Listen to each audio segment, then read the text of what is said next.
قادرا سرورا رہنما دستگیر الحمدللہ الحمدللہ الحمدللہ رب العالمین والصلاة والسلام علی سید الانبیاء والمرسلین وآلہ واصحابہ الطیبین الطاہرین لعنت اللہ علی الرافضین المرتدین الی یوم الدین اما بعد قال اللہ تبارک و تعالی فی القرآن المجید والفرقان الحمید فأعوذ باللہ من الشیطان الرجیم بسم اللہ الرحمن الرحیم لا يستوي الخبيث والطيب ولو أعجبك كثرة الخبيث عن عويم بن ساعدة رضي الله عنه أن رسول الله صلى الله عليه وسلم قال إن الله عز وجل اختارني واختار لي أصحابا فجعل له منهم وزراء وأنصارا وأصهارا فمن سبهم فعليه لعنة الله والملائكة والناس أجمعين لا يقبل منه يوم القيامة صرف ولا عدل او كما قال عليه الصلاة والسلام۔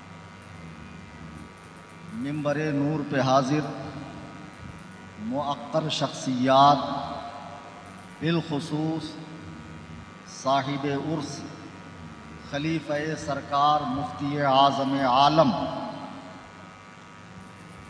رہنمائے اہل سنت، بالخصوص محسن اہل سنت علاقہ دکن، حضور پرنور سرکار مفتی مجیب علی رضوی صاحب قبلہ دامت برکات، مفتی مجیب علی صاحب قبلہ علیہ الرحمت والرضوان کے صاحبزادہ گرامی، عالم نبیل فاضل جلیل حضرت مولانا سہیل رضا صاحب قبلہ دامت برکاتہم العالیہ،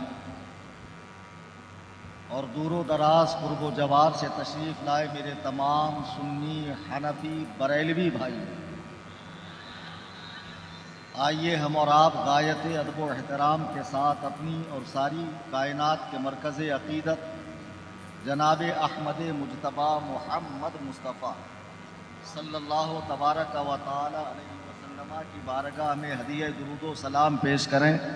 اللہم صلی علی سیدنا مولانا محمد بارک وسلم، صلاۃ و سلام علیک یا رسول اللہ صلی اللہ تعالی علیہ وسلم۔ الحمدللہ یہ عرس سراپا نور شرعی تقاضوں کو ملحوظ رکھتا ہوا 3 سال سے، جس کا یہ تیسرا سال ہے، منایا جا رہا ہے۔ ملک بھر سے اہل سنت و جماعت کی مقتدر شخصیات کی آمد اس عرس پاک میں ہو رہی ہے، اور آپ نے دیکھا عرسوں کے نام پہ ہندوستان میں جو دھمال چوکڑی کی جاتی ہے مزارات کے ساتھ، ویسا کوئی بھی غیر شرعی معاملہ یہاں آپ کو دور دور تک دیکھنے کو نہیں ملے، چونکہ یہ ایسے ولی کا عرس ہے جو علوم ظاہری و باطنی سے مزین شخصیت ہے۔ اور جس طرح عرس رضوی منایا جاتا ہے، عرس تاج الشریعہ منایا جاتا ہے، عرس حضور صدر الشریعہ منایا جاتا ہے، اسی طرز پہ عرس مجیبی بھی الحمدللہ نہایت لطف و احتشام کے ساتھ منایا جا رہا ہے۔ یہ میری سعادت مندی ہے کہ مجھے مرکز اہل سنت میں بحیثیت خطیب یاد کیا گیا جب حضرت جانشین شہباز دکن مد ظلہ النورانی نے مجھ سے کہا کہ حضرت آپ کو آنا ہے۔ میں نے فی الفور لبیک کہا، حیدرآباد میں پہلے کئی مرتبہ آیا ہوں اور اس وقت میرے ذہن میں یہی بات تھی کہ اتنا بڑا مجمع مجھے عرس مجیبی کے علاوہ حیدرآباد میں ملنے والا ہے. تو قاعدے سے پاشاؤں کی جو خاطرداری ہے،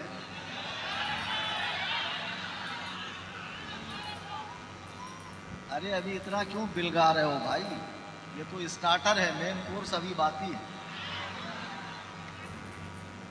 ٹالی والی نہیں، یہ جوکر نائک کی محفل نہیں ہے، سنیوں کا مجمع. ہاں تو میں نے کہا تاریخ دے ہی دیتا ہوں، ایک ہی بار سب کی زیارت میں بھی کر لوں ماشاء اللہ. تو بہرحال ابھی چند روز پہلے ہی آنا ہوا تھا، وہاں بھی اچھا خاصا مجمع تھا، لیکن عرس مجیبی کی بات ہی الگ ہے ماشاء اللہ. آج جب مجھے یہ پہاڑ نظر آ رہے ہیں تو جس وقت حضرت نے کام کا سلسلہ یہاں شروع کیا ہوگا، سوچئے یہ کیسی سنگلاخ زمین رہی ہوگی جسے حضرت نے چمنستان کرم بنا دیا، گلستان بنا دیا. یہ خلوص و للہیت کا وہ مقام تھا حضرت کے کہ حضرت نے اس علاقے میں سنیت کی بہاریں ہی لٹا دی. عزیزان گرامی وقار، اس عرس پاک میں جب میں آیا تو مجھے ایک موضوع کا پابند کیا گیا، ایک ٹاپک دیا گیا، ایک عنوان دیا گیا کہ اس کے تحت آپ کو گفتگو کرنی. تو وہ موضوع جو مجھے دیا گیا، جدید فرقوں کا رد، یعنی جو ابھی لیٹسٹ پیدا ہوئے 2-3 مہینے کے اندر، یا سال 2 سال پہلے، یا 100-150 سال پہلے، یا اس سے تھوڑا پہلے، ان سارے فرقوں کو آپ کو ریمانڈ پر لینا ہے اور اسلامی تاریخ کے حوالے سے ان کا تعارف پیش کرنا ہے اور ان کے باطل عقائد و نظریات کو قوم و ملت کے سامنے رکھنا ہے. جس فتنے سے اس وقت اہل سنت و جماعت سب سے زیادہ متاثر نظر آ رہی ہے، وہابیت کی پہچان ہو گئی، دیوبندیت کی پہچان ہو گئی، نیچریت کی پہچان ہو گئی، اہل حدیث کی پہچان ہو گئی، اہل قرآن کی پہچان ہو گئی. لیکن کمال کی بات ہے کہ سنیوں میں سنی بن کر صلاۃ و سلام پڑھنے والے، مزارات پر حاضری دینے والے، اولیاء اللہ سے تعلق رکھنے والے، سلاسل کی نسبت رکھنے والے، خانقاہوں سے تعلق رکھنے والے، اس طرح کے لوگ بھی اب ایمان کے چور ہمارے درمیان آ چکے ہیں، جنہوں نے ایک الگ منہج بنایا ہے، ایک الگ مسلک بنایا ہے. وہ الگ مسلک، وہ الگ منہج بالکل نئی پیداوار ہے اور اس کا گہرا تعلق شیعت سے، بظاہر تو نہیں لیکن درون خانہ یہ لوگ شیعوں سے ملے ہوئے ہیں، شیعوں کا جھٹن کھانے والے لوگ ہیں، شیعت کی بولی بول رہے ہیں اور در پردہ سنیوں میں شیعت کو فروغ دینا چاہتے ہیں. اب ان میں مزارات کے سجادگان ہیں، جانشین ہیں، 3 درجن کے القاب والے حضرت ہیں، پیراں ہیں، مرشداں ہیں، حضرت ہیں، سرکاراں ہیں، جن کی نسبتیں بہت بڑی بڑی ہے. اب لوگ کہنے مولانا ذرا تو غور کیجئے، حیدرآباد میں اتنی قدیم خانقاہ، وہاں کے سجادہ نشین صاحب ایسا کہہ رہے ہیں، وہ غلط ہو سکتے ہیں؟ پاکستان کا تعلق رکھنے والا، جس کی پوری دنیا میں پہچان اور جس کا تعارف ہے، جسے مجدد رواں صدی کہا جا رہا ہے، وہ شخص بھی اب حضرت امیر معاویہ پہ کلام کر رہا ہے. اعلیٰ حضرت امام اہل سنت جس خانقاہ سے شرف بیعت رکھتے ہیں، یعنی مارحہ مطہرہ، وہاں پر نظمی میاں کے لڑکے بھی اب اس طرح کی بولی بول رہے ہیں. اب تو تاریخ کھولی جا رہی ہے، اب تو مرزا پلمبر، مرزا انجینئر کمرے میں بیٹھ کر تاریخ کے ذریعے ثابت کر رہا ہے کہ دور بنو امیہ کیسا تھا، خصوصاً حضرت امیر معاویہ کا کردار کیسا تھا. مولانا آپ کس کس کو روکو گے، کس کس کی زبان بند کرو گے، آپ کہاں کہاں قدغن لگاؤ گے، آپ کہاں کہاں لوگوں کو جواب دو گے؟ کان کھول کر سن لو، عرس مجیبی میں آئے ہوئے سنی مسلمانوں، رب کعبہ کی قسم، اگر سارے دنیا کے مولوی اللہ کے رسول علیہ السلام کے صحابی پر بھونکنے لگے، ساری تاریخ صحابی کی برائی کرنے لگے، سب اٹھا کر دریا برد کر دو، پانی کے حوالے کر دو، اس لیے کہ قرآن نے صاف کہہ دیا رضی اللہ عنہم ورضوا عنہ، اللہ ان سے راضی ہے، وہ اللہ سے راضی ہے. قرآن کے اس فیصلے کے بعد تاریخ کی کوئی حیثیت نہیں ہے. قرآن کریم کے اس صاف ستھرے، واضح اور شستہ فیصلے کے بعد تاریخ کی کیا حیثیت رہ جاتی ہے؟ آج جو صحابہ پہ بھونکنے والے ہیں، بڑے بڑے صاحبان جبہ و دستار ہے، جن کا تعلق خانقاہوں سے ہے، درگاہوں سے ہے، مزارات سے ہے، سلاسل سے ہے۔ اسی لیے میں نے گزشتہ مرتبہ مشیر آباد میں کہا تھا کہ سنیوں درگاہی سنی مت بنو، مسلکی سنی بنو۔ مسلکی سنی بننے میں درود پاک پڑھیں، اللہم صلی اللہ۔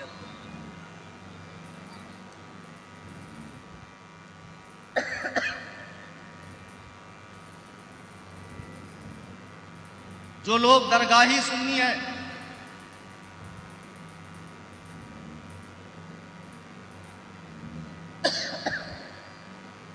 میں نے درود پاک پڑھنے کی گزارش کی۔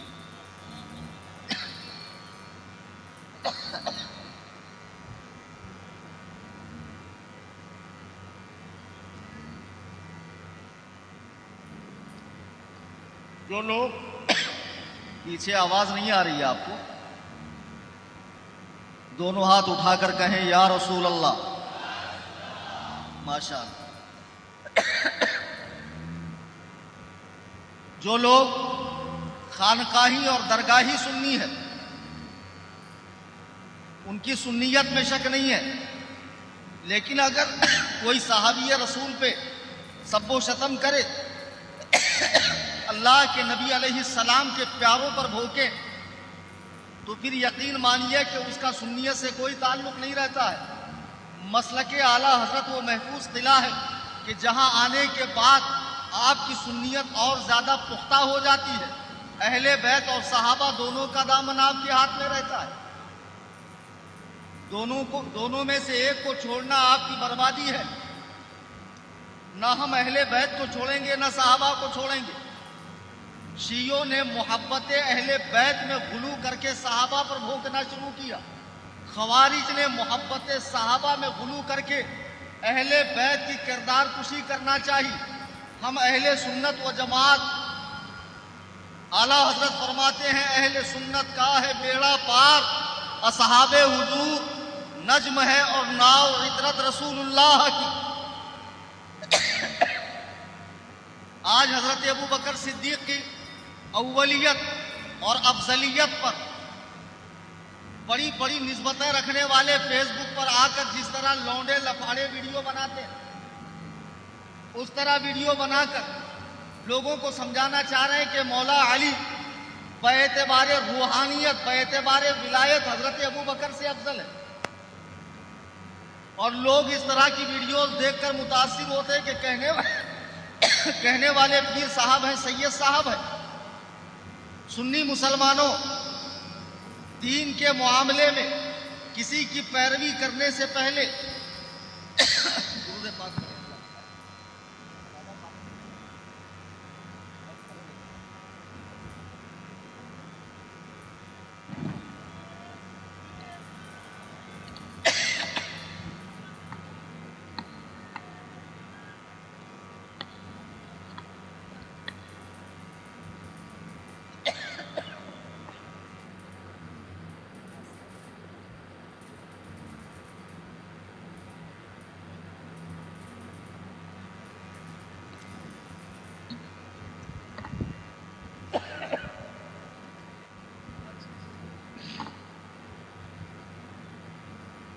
برادران محترم، میں نے خطبہ مسنونہ کے بعد اللہ کے حبیب علیہ الصلاۃ والسلام کی ایک حدیث پاک پڑھی۔ جتنے لوگ تشریف لائے ہیں یہاں پر، یہاں سے کچھ لے کر جائیں، یہاں سے ایمان کی پختگی لے کر جائیں، اللہ والوں کی محبت اپنے دلوں میں بسا کر جائیں۔ یاد رکھیں اللہ کے کسی ولی سے دشمنی براہ راست اللہ تعالیٰ سے جنگ ہے، اور پھر ولی بھی ایسا جو صحابی ہو، جس کی آنکھوں نے مصطفیٰ جان رحمت کے رخ والضحیٰ کو دیکھا ہو، جس نے سرکار کی صحبت پائی ہو، جس نے حضور کی اقتداء میں نماز پڑھی ہو، جس نے حضور کے ساتھ جنگیں کی ہو۔ اگر کوئی ان پر بھوکے، حضور کے پر اترنے والے قرآن کو لکھنے والے، حضور کے خطوں کو لکھنے والے، حضور سے جن کی رشتہ داری ہے، ان پر اگر کوئی بھوکے، تاریخ کی آڑ لے کر کے تاریخ میں لکھا ہوا ہے، ابے بے وقوف ہو، اتنے بڑے بڑے پیر صاحب بنے بیٹھے، خواہ مخواہ کھولے ہوئے ہو، لوگوں کو گمراہ کر رہے ہو، اور اتنے پیر تو حیدرآباد کی سرزمین پر ہے، اور اتنی مزاریں ہیں کہ خدا جانے 2-5 سال کے بعد کیا عالم ہوگا۔ ہر گلی میں ایک مزار شریف ہوں گی۔ جس کو تعویذ لکھنا آ گیا، مرنے کے بعد اس کا بھی مزار بن رہا ہے۔ جس کو تعویذ لکھنا آ گیا، مرنے کے بعد اس کا بھی مزار شریف بن رہا ہے، اور جس کا دیکھو اس کا عرس پاک ہو رہا ہے، جس کا دیکھو اس کا عرس شریف منایا جا رہا ہے۔ سنی مسلمانوں، اندھی عقیدت میں مبتلا مت ہو۔ جس شخص کو صحابہ کی بارگاہ کا بے ادب پاؤ، وہ کتنے ہی بڑے القاب کا حامل ہو، کیسے ہی جامعہ کا رئیس و شیخ ہو، کیسی ہی خانقاہ سے تعلق رکھتا ہو، اسے جوتی کی نوک پہ رکھ کے اڑا دو۔ مجھے بتاؤ، جن صحابہ نے رسول اللہ علیہ السلام کے لیے اپنا گھر بار لٹا دیا ہو، جنہوں نے سرکار کے لیے اپنا سب کچھ لٹا دیا ہو، آج 14 صدیاں گزرنے کے بعد لوگ تاریخ درود پاک پڑھے، اللہم صلی علی۔ پتہ نہیں کیسے میرا گلا متاثر ہو گیا، لیکن مجھے امید قوی ہے انشاءاللہ جیسے جیسے گاڑی پک اپ پکڑے گی گلے میں بہتری آئے گی۔ اللہ کے حبیب علیہ السلام فرماتے ہیں، حضرت عویم ابن ساعدہ راوی ہیں، عن عویم ابن ساعدہ رضی اللہ عنہ، حضرت عویم بن ساعدہ کہتے ہیں، ان رسول اللہ صلی اللہ علیہ وسلم قال، اللہ کے رسول صلی اللہ علیہ وسلم نے ارشاد فرمایا، غور سے سننا، حدیث پاک ہے، نبی کا فرمان ہے۔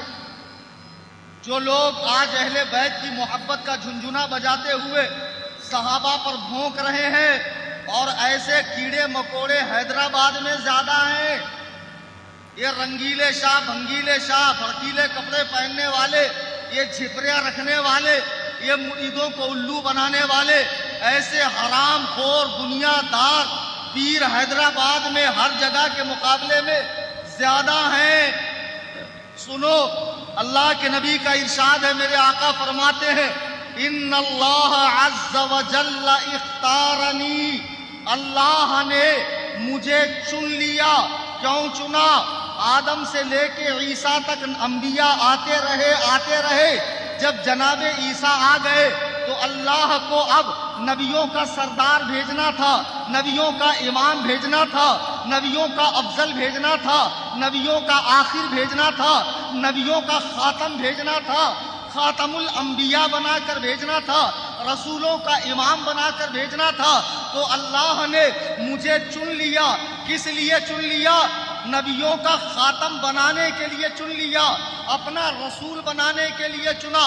اللہ کے نبی فرماتے ہیں، ان اللہ عز وجل اختارنی، اللہ نے مجھے چن لیا، واختار لی اصحابا، اور میرے صحابہ کو چن لیا۔ اس پر ذرا تگڑا سبحان اللہ ہونا چاہیے۔ صحابہ کو کس نے چنا ہے؟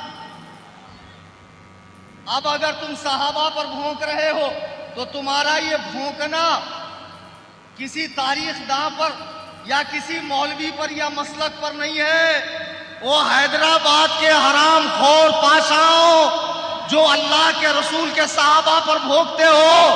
صحیح حدیث ہے، صحیح، اور یہ حدیث مستدرک حاکم کی ہے، جہاں سے تم روایتیں اٹھا کر لاتے ہو بنو امیہ کے خلاف۔ اگر تمہاری ماؤں نے جنا ہو، کلیم حنفی صبح تک ہے، اسٹیج لگا ہوا ہے، اگر پاشاؤں کا کوئی دلہ یہاں بیٹھا ہے، آ جائے، ہاتھ کنگن کو آرسی کیا، پڑھے لکھے کو فارسی کیا۔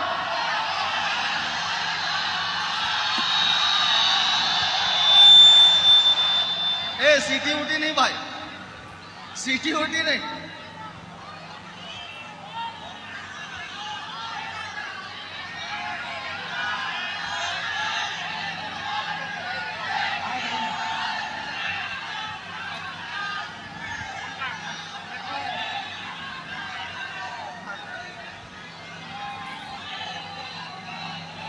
ارے بھائی سنو، ارے بھائی سن لو، گلا ٹھیک ہو گیا؟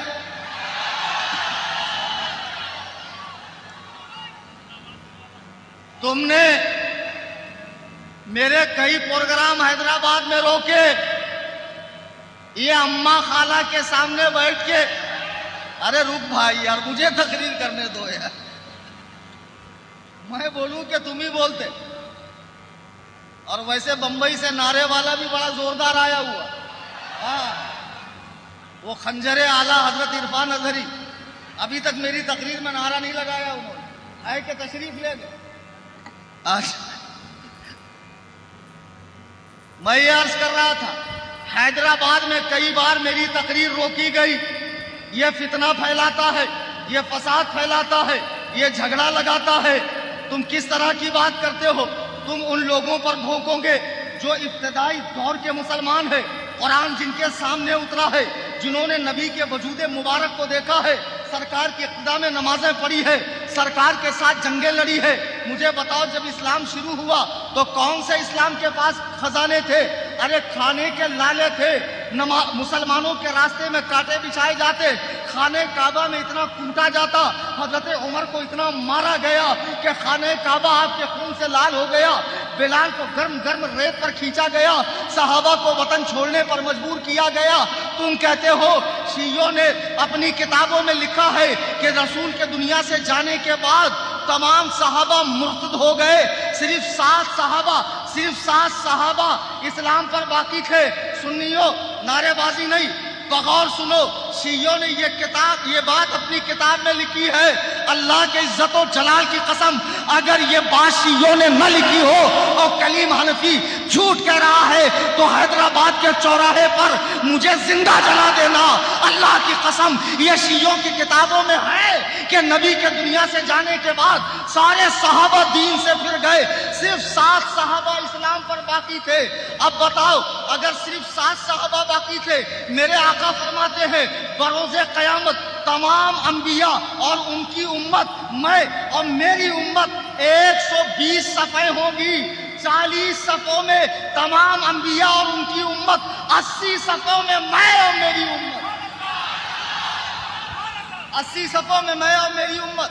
اچھا ان سے پوچھو، جب سارے صحابہ دین سے پھر گئے تو ان کو ماننے والے بھی مرتد ہوئے نا؟ تو آج سنی تعداد میں شیعوں سے پوری دنیا میں سب سے زیادہ ہے، شیعوں سے بہت زیادہ ہے. تو یہ سارے سنی مرتد، کیونکہ یہ صحابہ کو مانتے ہیں، سارے صحابہ معاذ اللہ مرتد. تو اللہ نے اتنی بڑی جنت یہ آٹے میں نمک برابر کھٹملوں کے لیے بنائی ہے. حرام خورو، تم انہیں مرتد کہہ رہے ہو.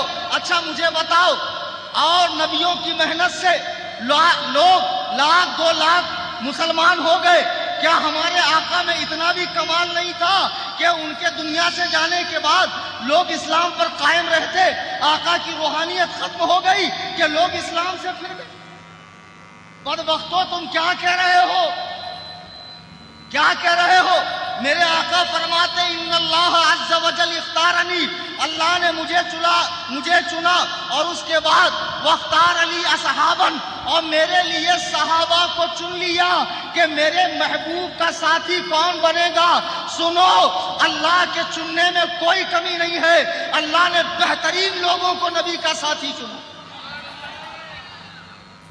آج تم بریانی کھانے کے دور میں منہ کھول رہے ہو، قربانی کے دور میں صحابہ موجود تھے. جب جانیں کٹانے کی باری آتی، جب جانیں لٹانے کی باری آتی، تب صحابہ موجود تھے. اس کے بعد میرے آقا فرماتے ہیں فَجَعَلَ لِي مِنْهُمْ وُزَرَاءَ وَأَنصَارًا وَأَصْحَارًا، اللہ نے میرے لیے صحابہ میں سے کچھ میرے وزیر بنائے، وَأَنصَارًا وَأَصْحَارًا، کچھ میرے مددگار بنائے اور کچھ میرے رشتہ دار بنائے. فَمَنْ سَبَّهُمْ فَعَلَيْهِ لَعْنَةُ اللَّهِ، تو جو انہیں برا کہے گا اس پر اللہ کی لعنت، وَالْمَلَائِكَةِ وَالنَّاسِ أَجْمَعِينَ، تمام فرشتوں اور تمام لوگوں کی اس پر لعنت. کس پر؟ جو میرے صحابہ پر، میرے وزیروں پر، میرے انصار پر، میرے رشتہ داروں کو برا کہے گا۔ اب مجھے بتاؤ امیر معاویہ رشتے کے اعتبار سے حضور کے کون ہیں؟ بولو۔ صالح ہے حضور کے، ان کی بہن حضور کے نکاح میں ہے۔ سفیان کون ہے؟ حضور کے سسرے ہیں۔ حضرت ہندا کون ہے؟ حضور کی ساس ہے۔ کیا اللہ نے ان لوگوں کو ایسے ہی رشتہ دار بنا دیا؟ ایسے گندے لوگوں کو معاذ اللہ کہ جن کے دل میں اہل بیت کی محبت نہیں تھی، جو نبی کے دنیا سے جانے کے بعد اہل بیت کو جنہوں نے پریشان کیا، قربان جائیے جب حضرت عائشہ پر تہمت لگی زنا کی، اور آج بھی کچھ یہود کی حرامی اولاد حضرت عائشہ کو معاذ اللہ درپردہ زانیہ کہتے ہیں لوگ، یہ شیعہ مذہب ہے۔ او حیدرآباد کے حرام خور پیروں جو شیعوں کے ساتھ کھاتے پیتے ہو، تمہاری مائیں تم پر ماتم کرے، حرام خورو، روئے زمین کا سب سے بدترین مذہب اگر کوئی ہے تو شیعہ مذہب۔ سنو، حضرت عائشہ پر جب زنا کی تہمت لگی، حضور نے حضرت عائشہ کے بارے میں تمام صحابہ سے پوچھا، تو حضرت علی سے پوچھا تمہارا کیا خیال ہے عائشہ کے بارے میں؟ حضرت علی فرماتے ہیں یا رسول اللہ، خدا تعالی جب آپ کے جسم پر مکھی کو بیٹھنا پسند نہیں فرماتا کہ آپ کے جسم پر مکھی بیٹھے، کیوں؟ مکھی گندگی میں بھی بیٹھتی ہے اور جسم پر بھی بیٹھتی ہے۔ جب اللہ تعالیٰ ہر برائی کو آپ سے دور رکھ رہا ہے تو عائشہ اگر بری ہوتی تو آپ کے نکاح میں نہ ہوتی، آپ کے نکاح میں نہ ہوتی۔ معلوم پڑا حضرت عائشہ کا حضور کے نکاح میں ہونا وہ پاک دامن ہے، نیک سیرت ہے، اور حضور کے جتنے رشتہ دار مسلمان ہیں سب کے سب نیک سیرت ہے، پاک دامن ہے۔ اب جو لوگ حضور کے رشتہ داروں پہ بھونک رہے ہیں، حضرت عمر پہ کون ہے؟ حضور کے سسرے ہیں۔ حضرت ابو بکر کون ہے؟ حضور کے سسر ہیں۔ حضرت سفیان سسر ہیں۔ حضرت ہندا ساس ہے۔ حضرت امیر معاویہ صالح ہے۔ یہ لوگ اللہ کے نبی کے رشتہ دار ہیں۔ آگے میرے آقا فرماتے ہیں لا يقبل منہ یوم القیامت، اللہ تعالیٰ قیامت کے دن اس شخص کا صرف ولا عدل، کوئی نیکی قبول نہیں کرے گا، نہ اس کی کوئی نفل قبول ہوگی۔ ذرا غور کیجئے، جو حضور کے ان پیاروں پر بھونکے، سرکار فرماتے ہیں اس کی کوئی نیکی قبول نہیں ہے۔ آج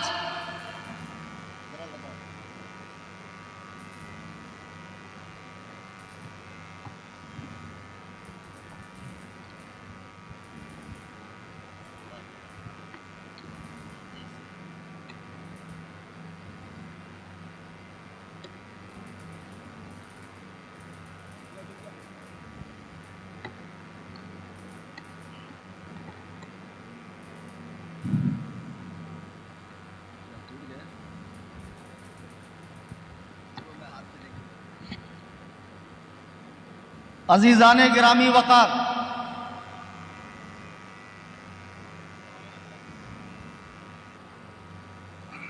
حیدرآباد کی سرزمین پر اور پورے ہندوستان میں یہ جو صحابہ پہ بھونکنے والے نئے نئے کتے پیدا ہو رہے ہیں اور محقق لوگ پیدا ہو رہے ہیں۔ لوگ کہتے ہیں پاکستان میں ایک مرزا محمد علی انجینئر ہے جس نے ساری کی ساری تاریخ اٹھا کر سامنے رکھ دی ہے۔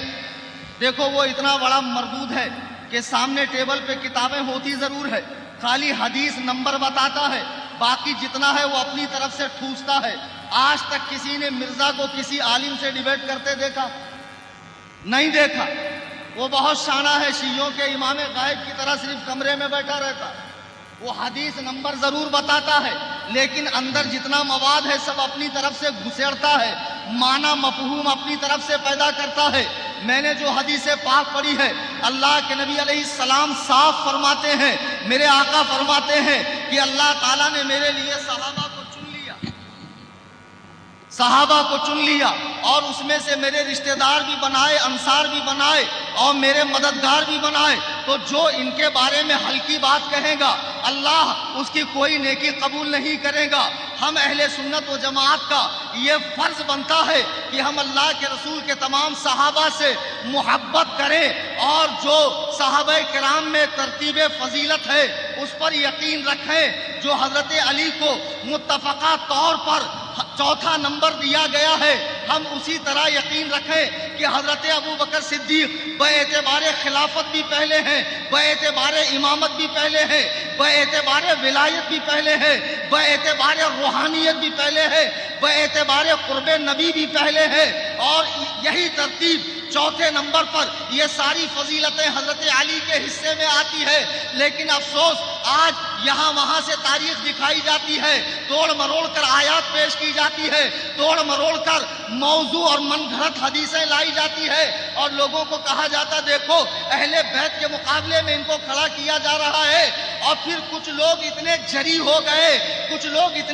ہو گئے کہ اپنا نام مولائی رکھ لیا، ایک نیا فرقہ تشکیل دے دیا، اور مولائی کا مطلب یہ نکال رہے ہیں کہ حضرت علی سے محبت کرنے والا، اور ان کی زبانیں اتنی لمبی ہو گئی کہ حضرت ابو بکر و عمر پہ بھونک رہے ہیں، اور یہ سنی کہہ رہے ہیں ان صحابہ نے اہل بیت پہ ظلم کیا، حضرت ابو بکر نے حضرت علی کا حق چھینا، حضرت عمر نے حضرت فاطمہ کا گھر جلایا، حضرت عثمان نے حضرت علی کا حق چھینا، اور تمام صحابہ نے اہل بیت پر ظلم کیا۔ عرس مجیبی میں آنے والے سنیوں، میں تم سے ایک سوال کرتا ہوں، آپ دنیا کے تمام شیعوں سے کرنا، اللہ کی قسم شیعہ مر جائے گا لیکن کبھی اس سوال کا جواب نہیں دے گا۔ ایک آسان سوال، سارے شیعوں سے اور شیعوں کا جھٹن کھانے والے جتنے اڑیا گڑیا لٹیا ٹامک ٹوئیاں پی رہے، جنہوں نے مزارات اولیاء کو خرافات کا اڈا بنا دیا ہے، ان منحوسوں کی شکلیں دیکھو اور لوگ انہی کو نجات کا ذریعہ سمجھ رہے ہیں۔ ابے جو زندہ رہتے ہوئے جس کے بچے تیرے پیسے سے پڑھ رہے ہیں، جو فورن کا ٹور تیرے پیسے سے کر رہا ہے، جو مرسیڈیز اور BMW میں تیرے بھیک سے بیٹھا ہوا ہے، جس کا عالیشان سنگ مرمر کا بنگلہ سارے مریدوں کی بھیک ہے، یہ غریب رکشہ والا دن بھر پسینہ بہا کر پیر صاحب کی جیب گرم کر رہا ہے اور رکشہ پہ لکھتا پیر کا کرم۔ کبھی پیر نے لکھا اپنے بنگلے پہ مریدوں کی بھیک؟ یہ جتنے اڑیا گڑیا پیر ہیں، شریعت میں مداخلت کرنے والے، اور ہمارا فلاں سلسلہ ہے، ہم شریعت سے ہٹ کر ہے، معرفت الگ چیز ہے، شریعت الگ چیز ہے۔ یاد رکھو اللہ نے کامیابی اور ضمانت اپنے محبوب کی سنتوں میں رکھی ہے، جو سرکار کے طریقے پر ہوگا وہی بامراد ہے، وہی کامیاب ہے۔ جو حضور کے طریقے سے ایک بال کے برابر ہٹ جائے وہ کتنے ہی دعوے کرے، اس کے سارے دعوے کھوکھلے ہیں۔ آج جو لوگ دھڑلے سے قوالی کی محفل سجاتے ہیں، عورتوں سے گلے ملتے ہیں، رنگیلا شاہ عورتوں سے پیر دبوا رہا ہے اور فرماتے ہیں پیر سے کیا پکا۔ یہ پیر کون سا معلوم ہے؟ منگل کے پہلے والا حرام خور کہاں سے پیر بن گیا؟ حضرت عائشہ کی روایت ہے مسند امام احمد بن حنبل میں کہ جب اللہ کے نبی کی بارگاہ میں کوئی اسلام کی غرض سے آتا تو آپ اسے کلمہ پڑھانے کے بعد بیعت کرتے، مرد کے ہاتھ میں ہاتھ دیتے اور اس سے وہ الفاظ دہراتے، اور آپ عورتوں کو چھوتے نہیں۔ حضرت امیمہ بنت رقیقہ ایک صحابیہ ہے، کہتی ہے ہم لوگ اللہ کے نبی کی بارگاہ میں گئے، سرکار نے ہمیں بیعت کیا تو ہم نے ہاتھ ملانا چاہا، حضور نے فرمایا میں عورتوں کو نہیں چھوتا۔ اعلیٰ حضرت فرماتے ہیں سب سے بڑا پیر میرے آقا کی ذات ہے، قرآن و سنت ہے، سرکار کی سنت سب سے بڑا پیر ہے۔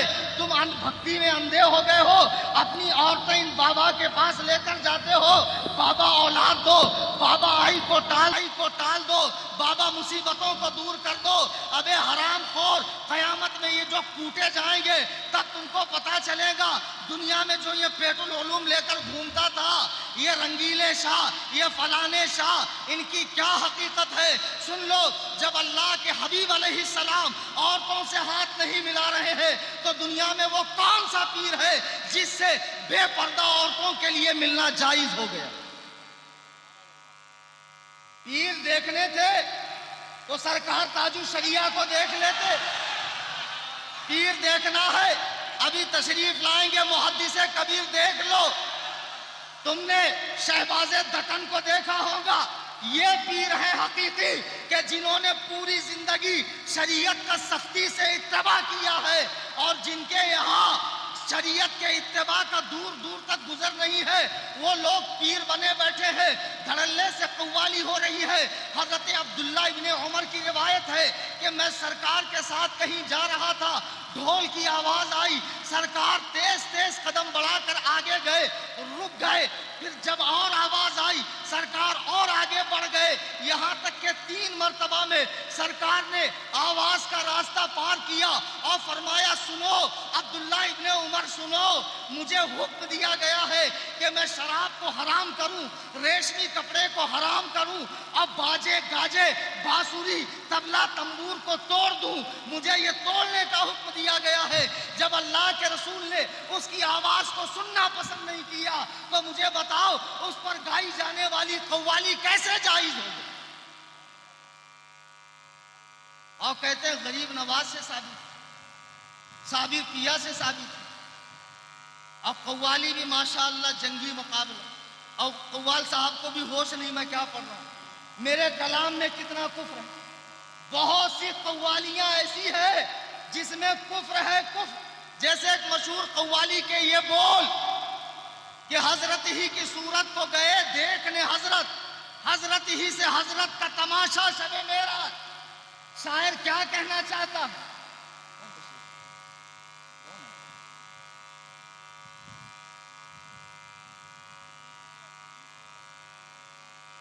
کون ہے؟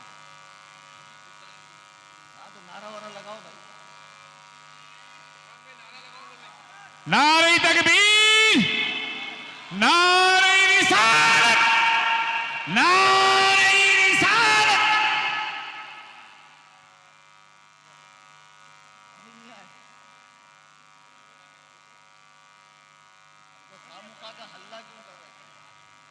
آپ لوگ تشریف رکھیں۔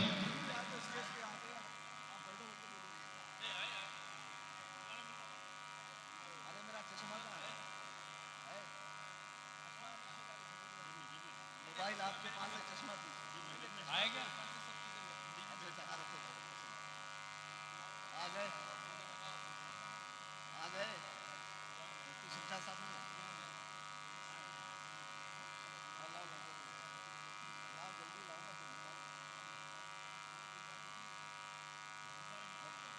نعرہ تکبیر، نعرہ رسالت، عظمت اہل بیت، عظمت خلفائے راشدین، نعرہ حیدری، عظمت صحابہ کرام، عظمت امیر معاویہ، نعرہ غوثیہ، خواجہ کا ہندوستان، ہندوستان کا سنی بریلوی مسلمان، آمد حضور گلدار ملت، آمد حضور گلدار ملت، اولاد علی، اولاد علی، اولاد علی، اسماعیلی دولہا، اسماعیلی دولہا، اسماعیلی دولہا، بستی بستی کھریا کھریا،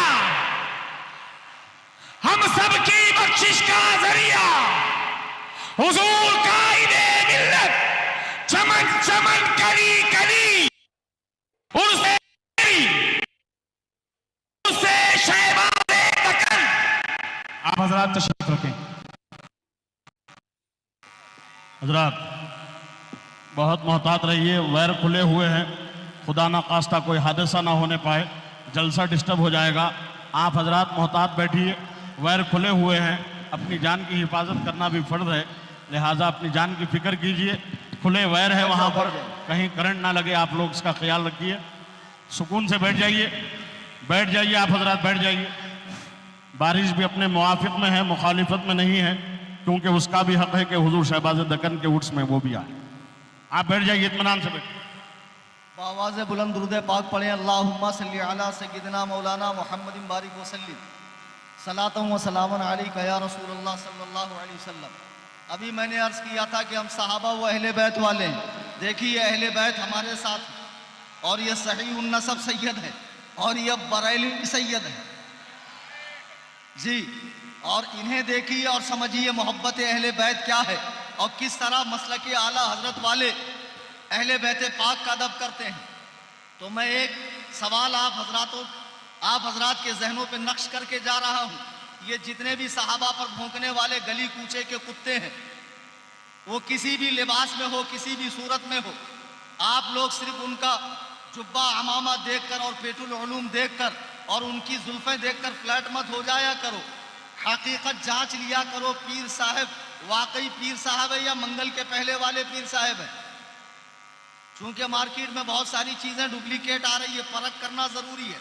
تو آج جتنی شیعت کی بولی بولنے والے ہیں ان سے بس ایک سوال کیجئے. دیکھو ماہ محرم آنے والا ہے، جیسے ہی ماہ محرم آئے گا لوگ سنی کہلانے والے اپنے اسٹیٹس پہ نوحے لگائیں گے، مرثیے لگائیں گے، شیعہ ذاکرین کے بیان لگائیں گے، شیعہ ذاکرین کے بیان لگائیں گے. اور شیعہ ذاکرین صحابہ پر تبرہ کرتے ہیں. اچھا شیعہ بہت بڑی تقیہ باز قوم ہے. ایک طرف تو یہ کہتے ہیں بتاؤ ہم کہاں صحابہ کو برا بھلا بولتے ہیں. اب اس کا منہ بولتا ثبوت حسن اللہ یاری کی صورت میں انٹرنیٹ پہ موجود ہے، جو حرام کا جنا ہم سے کہتا ہے کہ ابو بکر و عمر کا اسلام ثابت کرو، تیری ماں تیرے غم میں ماتم کرے. اور کتے کے بچے، تو ابو بکر و عمر کے اسلام کی بات کرتا ہے. اللہ کے عزت و جلال کی قسم، ایک آل رسول کی موجودگی میں کلیم حنفی ببانگے دعا کرتا ہے. اللہ کے عزت و جلال کی قسم، ابو بکر و عمر مسلمان بھی ہے اور جنتی بھی ہے، اور ایسے یقینی جنتی ہے کہ جن کا جنتی ہونا ایسا ہی ہے جیسا کہ جنت کا ہونا ہے. کیا بات ہے، سبحان اللہ، سبحان اللہ. نہیں ہے تو جنت بھی نہیں ہے. بے شک بے شک بے شک. تاریخ کی آڑ لے کر صحابہ پر بھونکتے ہیں. ایک صاحب کہہ رہے ہیں مولانا آپ ہندوستان کے کونے کونے میں جا کر، بیرون ملک میں جا کر، دبئی میں بھی میں نے اسی موضوع پر تقریریں کی، آپ دنیا بھر میں جا کر بول رہے ہیں کیا ہونے والا ہے. میں کہتا ہوں کچھ نہ ہو، اور اس کے بدلے اگر میرے ساتھ کچھ برا ہوتا ہو، اگر میری جان جاتی ہو، بیوی بیوہ ہوتی ہو، بچے یتیم ہوتے ہو، گھر لٹتا ہو، لٹ جائے، لیکن نبی کے پیاروں پر، نبی کے یاروں پر، نبی کے جانثاروں پر، نبی کے وفاداروں پر، نبی کے چوکیداروں پر اگر تم بھوکو گے تو وہ حیدرآباد کے بادشاہوں تمہاری زبانیں گدی سے کھینچ کر پیروں تلے رون دی جائیں گی. اس لیے کہ سب ہوں عبید رضوی، میں غوث و رضا کا، آگے سے میرے بھاگتے ہیں شیر بابا. نعرہ تکبیر، نعرہ رسالت، مشرق اعلیٰ حضرت، للکار ہے، للکار ہے، للکار ہے، للکار ہے، للکار ہے، للکار ہے. عرصے شہباز دکن، حضور گلدار ملت، حضور قائد ملت، حضور قاضی اہل سنت. حضور گلزار ملت کی موجودگی میں کلکتہ کی سرزمین پر میں نے یہ تقریر کی تھی کہ حضرت علی مولود کعبہ نہیں ہے. پورے ہندوستان بھر میں بھونچال آ گیا، میرے خلاف تقریریں ہوئی اور نہ جانے کیا کیا خرافات ہوئی. میں نے 110 کتب کے حوالے دے کر ثابت کیے. ارے خانہ کعبہ میں پیدا ہونا کوئی فضیلت کی بات تھوڑی ہے. اگر فضیلت کی بات ہوتی تو اللہ کے رسول بھی پیدا ہوتے. میرے آقا بھی خانہ کعبہ میں پیدا نہیں ہوئے، فقط ایک صحابی حکیم بن حزام ہوئے خانہ کعبہ میں. وہ پیدا ہو کر بھی علی کے گرد پاک کو نہیں پہنچ سکے، علی کے پیروں کے مقابلے میں نہیں آ سکے. ارے خانہ کعبہ میں بنا پیدا ہوئے بھی علی تمام مومنوں کے دل میں بستے ہیں. تم سمجھو ہم کہنا کیا چاہ رہے ہیں. تم ہمیں گستاخ ٹھہراتے ہو، یہ اہل بیت کے گستاخ ہیں، یہ ادب نہیں کرتے. ہم تمہاری بولی بولنے لگے تب ادب والے ہو جائیں گے، تمہاری طرح صحابہ پہ تبرہ کرنے لگے تب ادب والے ہو جائیں گے. جن لونڈوں کو استنجا کا ڈھیلا لینا نہیں آتا، جن لونڈوں کو یہ نہیں پتا محلے کے مسجد میں کلر کون سا ہے، امام کی تنخواہ کیا ہے، جو عید سے عید جا کر بازو والے کو دیکھتے ہیں باندھنا ہے کہ چھوڑنا ہے، وہ لوگ صحابہ کے فیصلے کرتے ہیں۔ دیکھو ایسا حدیث میں آیا ہے، ایسا تاریخ میں آیا ہے، یہ تاریخ اور حدیث تیرے ماں باپ نے تجھے پڑھایا ہے۔ جتنے بھی صحابہ پہ بھونکنے والے ہیں ایک اسٹیج لگا لے، ہندوستان کے سارے تبذیلی کتے، سارے نقلی موالی جمع ہو جائے، اعلیٰ حضرت کی بارگاہ کا یہ ادنا غلام کلیم حنفی بحیثیت مناظر آئے گا، مناظر میں رہوں گا اپنے مسلک کی ترجمانی کرنے کے لیے قرآن و سنت کی روشنی میں تمہیں بتاؤں گا۔ میرے آقا فرماتے ہیں لا تسبوا اصحابی، میرے کسی صحابی کو برا نہ کہو، فلو ان احدکم انفق مثل احد ذهبا ما بلغ مد احدهم ولا نصیفہ، میرا صحابی اگر خدا کے راستے میں آدھا کلو جو دے اور تم احد پہاڑ کے برابر سونا دو تو تمہارا احد پہاڑ کے برابر سونا صحابہ کے آدھا کلو جو کا مقابلہ نہیں کر سکتا۔ عظمت صحابہ کرام، عظمت صحابہ کرام، غازی اہل سنت، مناظر اہل سنت۔ چلیے صحابہ کا مقابلہ نہیں کر سکتا، صحابہ اس دور میں تھے جو قربانی کا دور تھا، رسول اللہ کے لیے انہوں نے اپنی جانیں لٹا دی۔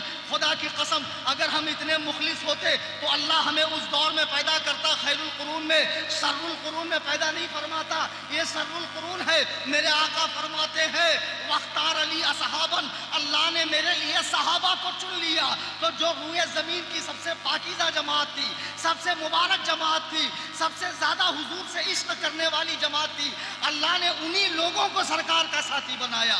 آج 14 صدیاں گزر گئی، صحابہ جنت میں ٹہل رہے ہیں، لیکن یہ رافضیت کا جھٹن کھانے والا، یہ شیعوں کا جھٹن کھانے والا جیسے ہی محرم آتا ہے اسٹیٹس لگاتا ہے، یہ لوگ صرف حضرت علی پر کو، حضرت ابو بکر و عمر پر فضیلت نہیں دے رہے بلکہ در پردہ صحابہ کے خلاف ذہن بنایا جا رہا ہے۔ جس بچے کو سورۃ الفاتحہ پڑھنی نہیں آتی ہے وہ عدالت لگا کے بیٹھ رہا ہے، رات میں چائے کی چسکی لیتے ہوئے، موٹر سائیکل پر 4-5 لونڈے بیٹھے ہوئے ہیں، پان ٹپری پہ بیٹھے ہوئے ہیں، فیصلہ کن کا کر رہے ہیں؟ ان نفوس قدسیہ کا جن کو اللہ نے یہ مجدہ سنا دیا کہ اللہ ان سے راضی ہے، وہ لوگ اللہ سے راضی۔ اب جرأتیں اتنی بڑھ گئی کہ بتا رہے ہیں دیکھو ابو بکر نے اہل بیت پہ ظلم کیا، عمر نے ظلم کیا، عثمان نے ظلم کیا، معاویہ نے، سفیان نے، طلحہ نے، زبیر نے، اما عائشہ صدیقہ۔ میں روئے زمین کے تمام رافضیوں سے ایک سوال کرتا ہوں، یہ پروگرام آن لائن بھی چل رہا ہے اور ہندوستان میں ایسا کوئی عالم نہیں ہوگا جو اپنے گھر کا ایڈریس اور موبائل نمبر بتا دے۔ قصر ابو حنیفہ، Kurla west, Mumbai, 9820672770۔ Any time most welcome for ٹھکائی۔ سبحان اللہ، کیا بات ہے۔ آؤ بمبئی سے لے کے ایران تک، ایران سے لے کے آذربائیجان تک، حوض علمیہ تک، نجف اشرف تک، جتنے شیعوں کے مجتہدین ہیں اور جتنے ان کے علماء ہیں اور شیعوں کی بولی والے حیدرآباد میں جو ایرانی ریال کا راج ٹپکا رہے ہیں، وہ سارے حضرتاں، مرشداں، پاشا سب مل کر ایک سوال کا جواب دیں۔ وہ سوال یہ کہ اہل بیت حضرت علی، حسنین کریمین، سیدہ ظاہرہ طیبہ طاہرہ، یہ لوگ قرآن پہ عمل کرنے میں کسی سے پیچھے تھے؟ بھائی مجمع میں ایسی مردنی کیوں چھائی ہوئی؟ پیچھے والے بولو، نہیں تھے نا؟ سب سے زیادہ قرآن پر فاستبقوا الخیرات، نیکیوں میں آگے بڑھنے والے تھے۔ اب جب شیعہ ذاکرین کہتے ہیں اور رونا پسارتے ہیں، سیدہ دربار میں گئی، 3 گھنٹہ کھڑے رہی، 2 گواہ لے کر گئی، یہ گھڑی لگا کے دیکھ رہا تھا، دربار تیرے باپ نے رکھا تھا؟ زیادہ موویز مت دیکھا کرو، زیادہ فلمیں مت دیکھا کرو، تبھی اس طرح کے سین کریٹ کرتے ہو تم لوگ۔ ارے ٹوٹی ہوئی چٹائی پر بیٹھ کر حضور کے خلیفہ حضرت ابوبکر فیصلہ کیا کرتے تھے، دربار کہاں سے تھا؟ تو اس طرح کی باتیں جو کرتے ہیں ان سے کہو، کیا اہل بیت قرآن پر عمل کرنے میں کسی سے پیچھے تھے؟ نہیں۔ قرآن کریم کا ایک فرمان ہے، وَالْكَاظِمِينَ الْغَيْظَ وَالْعَافِينَ عَنِ النَّاسِ، غور سے سنیں، غصہ پینے والے، وَالْكَاظِمِينَ الْغَيْظَ وَالْعَافِينَ عَنِ النَّاسِ، معاف کرنے والے، درگزر کرنے والے اللہ کو بہت پسند ہے۔ اللہ کو کون پسند ہے؟ غصہ پینے والے، معاف کرنے والے، درگزر کرنے والے۔ حضرت علی، حسنین کریمین، سیدہ زہرا اور ان کی یہ مبارک اولاد، ان کا یہ مبارک خون، سبحان اللہ، یہ لوگ قرآن پر عمل کرنے میں ہم سب سے زیادہ ہیں کہ نہیں ہیں، آگے ہیں کہ نہیں ہے؟ یقیناً ہیں۔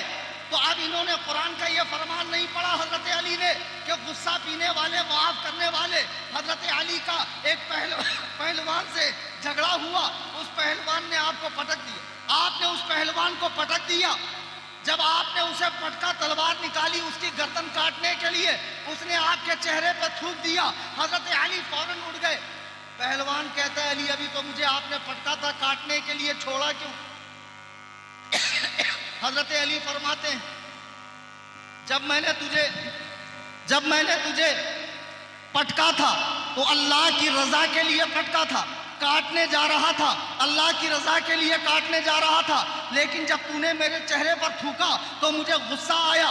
اب اگر میں بدلہ لیتا تو یہ میرے نفس کے لیے بدلہ لینا ہوتا، اور ہم کوئی کام اپنے نفس کے لیے نہیں کرتے ہیں۔ اللہ اللہ، مجھے بتاؤ، جو اپنے نفس کے لیے کسی سے بدلہ نہ لے، خدا کی قسم اگر ابو بکر صدیق نے، اگر ایسا بالکل نہیں ہے لیکن اگر کے ساتھ مان لیجئے، حضرت علی کا حق چھینا، حضرت عمر نے ظلم کیا، حضرت عثمان نے ظلم کیا، حضرت طلحہ زبیر نے حضرت علی سے جنگ کی، اماں عائشہ نے جنگ کی، حضرت معاویہ نے ان پہ ظلم کیا، اگر کیا تو کیا حضرت علی نے یہ قرآن میں نہیں پڑھا تھا وَالْكَاظِمِينَ الْغَيْظَ وَالْعَافِينَ عَنِ النَّاسِ، کہ غصہ پینے والے، معاف کرنے والے اللہ کو پسند ہیں؟ تو حضرت علی نے انہیں معاف کیا یا نہیں؟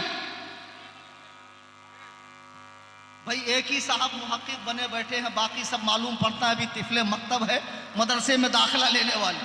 یقیناً معاف کیا، تو جب ان بزرگوں نے معاف کر دیا، اب کون ہوتے ہیں شیعہ ذاکرین، بھونکنے والے؟ ان کا بھونکنا کوئی معنی نہیں رکھتا۔ خدا کی قسم، تاریخ سے صحابہ کے فیصلے نہیں ہوتے ہیں، حقیقت کچھ اور ہے۔ ہم مشاجرات صحابہ کو آپ کے سامنے لانا نہیں چاہتے ہیں، ہم کہتے ہیں وہ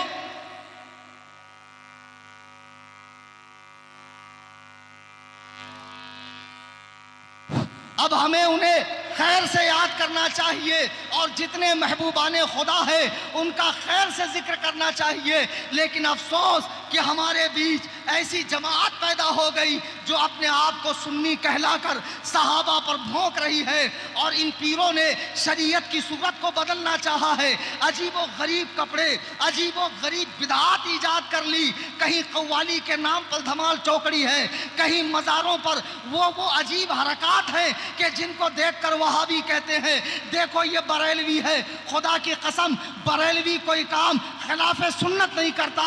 جاؤ شہباز دکن کی مزار پہ، نہ کسی کے آنگ میں آ رہا ہے، نہ کوئی دھاگا باندھ رہا ہے، نہ کوئی گھوڑا بندھا ہوا ہے، نہ عورتوں کی حاضری ہے۔ یہ ہے ہمارے یہاں مزارات پہ حاضری کا طریقہ۔ عزیزان گرامی وقار، باتیں بہت ہیں، انشاءاللہ زندگی نے وفا کی تو پھر آپ کے سامنے حاضر ہو کر وہ چند گزارشات رکھوں گا۔ آپ دیکھ رہے ہیں علماء کی مبارک جماعت یہاں حاضر، اور وہ لوگ جن کو ملنے کے لیے میلوں کا کوسوں سفر اور کئی دن کی مشقتیں جھیلنی پڑتی ہے، جب جا کر زیارت ہوتی ہے۔ جانشین سرکار شہباز دکن نے ہم سب کے لیے آسانی کر دی کہ اہل سنت و جماعت کی عظیم مقتدر شخصیات کو آپ کے سامنے لا کر یہاں بٹھا دیا تاکہ آپ ان کی زیارت کریں، ان سے فیوض و برکات حاصل کریں۔ ابھی مفتی شمشاد صاحب قبلہ کی آمد ہوگی، انشاءاللہ آپ ان سے مدلل تقریر سماعت کریں گے۔ بنے رہیں، صلاۃ و سلام کے بعد تشریف لے جائیں۔ دوران تقریر قرآن کریم پڑھنے میں، حدیث پاک کے الفاظ بولنے میں یا کوئی واقعہ نقل کرنے میں مجھ سے کوئی لغزش ہوئی ہو جو شرع کی پکڑ میں آتی ہو، میں تمام حاضرین سامعین علماء کی موجودگی میں توبہ کرتا ہوں۔ استغفر اللہ ربی من کل ذنب، شاید کہ اتر جائے تیرے دل میں میری بات، انداز بیاں گرچہ بہت شوق نہیں، وما علیہ